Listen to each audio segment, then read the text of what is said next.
looking at treasuries and saying, you know what, I'm going to put those aside for a while, and maybe you go into a higher yield fixed income product. Well, there are all kinds of stocks and there are all kinds of bonds. I think, however, you're kidding. Yes, I know. Some are good, some are not. Some go up and some won't. But I really do think it's still a good time to own stocks. I focus on the next 6 to 18 months. I don't pretend to have a longer vision than that. And over the short term, sometimes just things happen. But over 6 to 18 months, I don't think anything really blows up. I don't think anything is completely fixed. I think the Fed, even though they'll probably be out of the QE business, will still be accommodative. Earnings, despite predictions for years they're going down, haven't gone down. We haven't seen any impact from a stronger economy.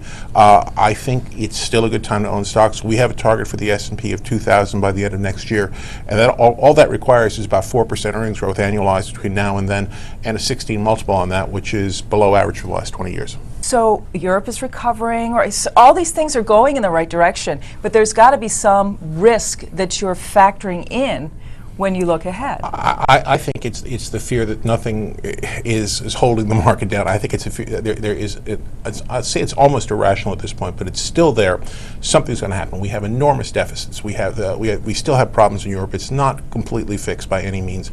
There'll be something. I think they start to worry about the effects of tapering. I think John is right. The second time around, it's more like comedy than tragedy.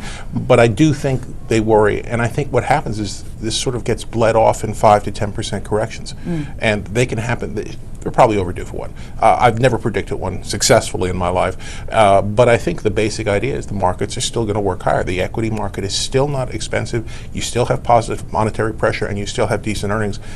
That's okay. Enjoy it.